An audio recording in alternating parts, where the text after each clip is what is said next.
بسم الله الرحمن الرحيم. الرحمن علم القرآن خلق الإنسان علمه البيان.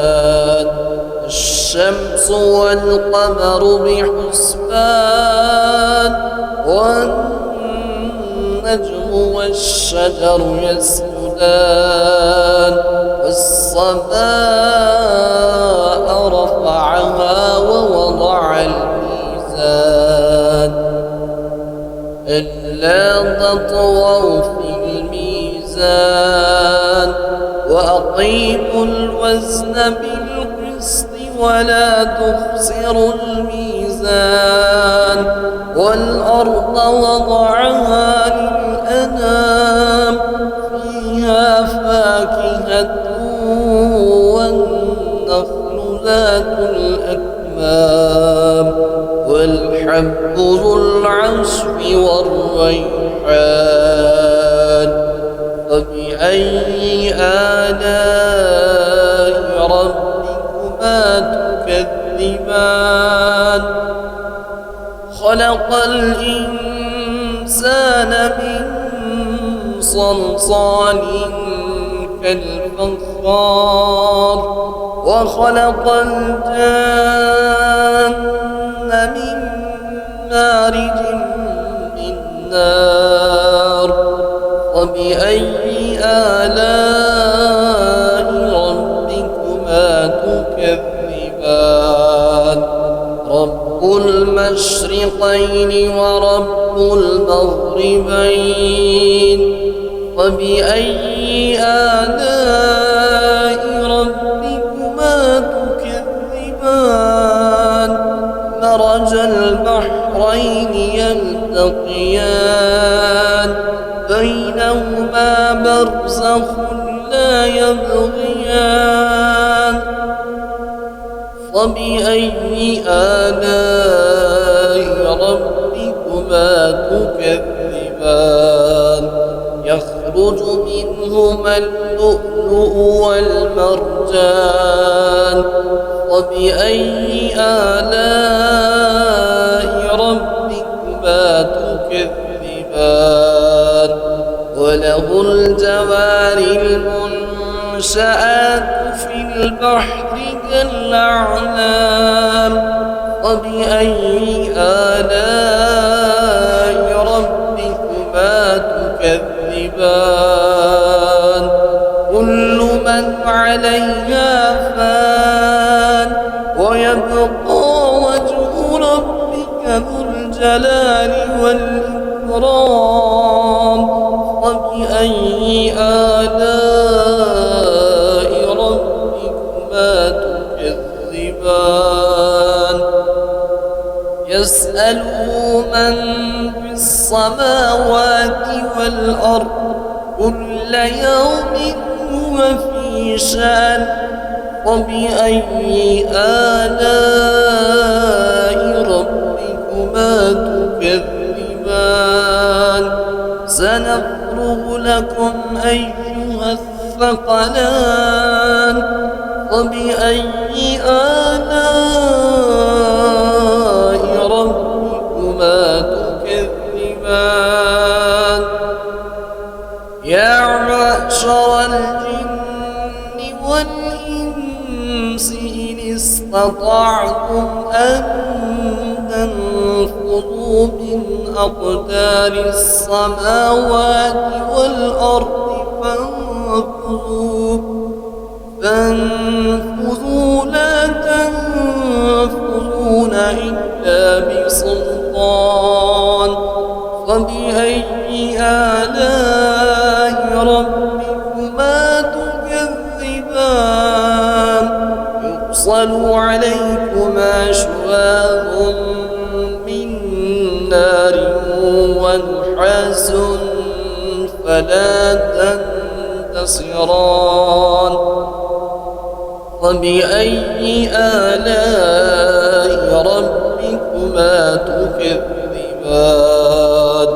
فإذا انشق وانشقت السماء فكانت وردة كالدهان فبأي آلاء ربكما تكذبان فيومئذ لا يسأل عن ذنبه إنس ولا جان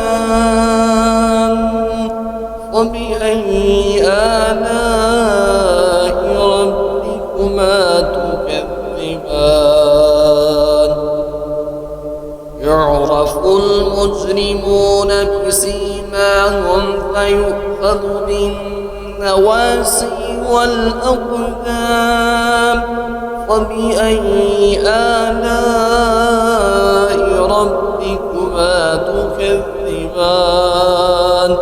هذه جهنم التي يكذب بها المجرمون يطوفون بينها وبين حميم آن فبأي آلاء ربكما تكذبان ولمن خاف مقام ربه